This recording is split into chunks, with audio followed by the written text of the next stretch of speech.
Sanger Rainsford is the protagonist of the story The Most Dangerous Game. He starts off on a cruise ship with his friend Whitney as they are headed to go hunting.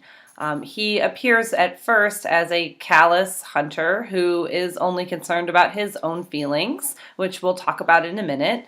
He ends up falling off of that cruise ship and finding himself on an island with General Zaroff and his number one hitman, Ivan. It turns out that this is not a good thing that he finds these people because General Zaroff, well, wants to hunt Rainsford.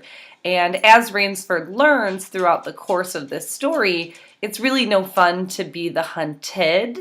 And maybe, after all, animals actually do have feelings.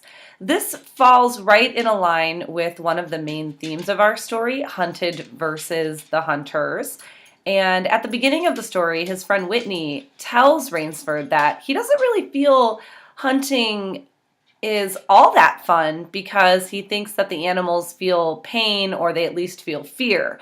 Rainsford sort of shakes that idea off and tells him that life is for the strong and to be lived by the strong.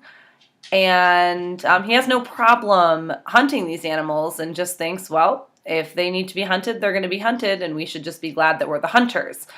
Throughout the story, though, his ideals change because when he becomes the hunted, he finally knows that, yeah, there is a real fear when you're running for your life and trying to get away from someone who's trying to kill you.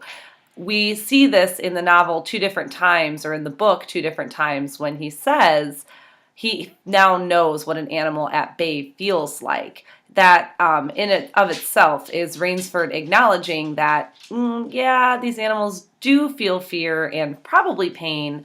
In the end, Rainsford doesn't fully learn the lesson, though, because he has to kill General Zaroff in order to end up the victor at the end of the story. So we know that Rainsford does change his feelings throughout. However, in the end, he does not change his actions. He is still the hunter, and we're left with a bit of a cliffhanger to not know if Rainsford will ever hunt again. But if he does, we have to assume that he might have a little bit more compassion and empathy for these animals.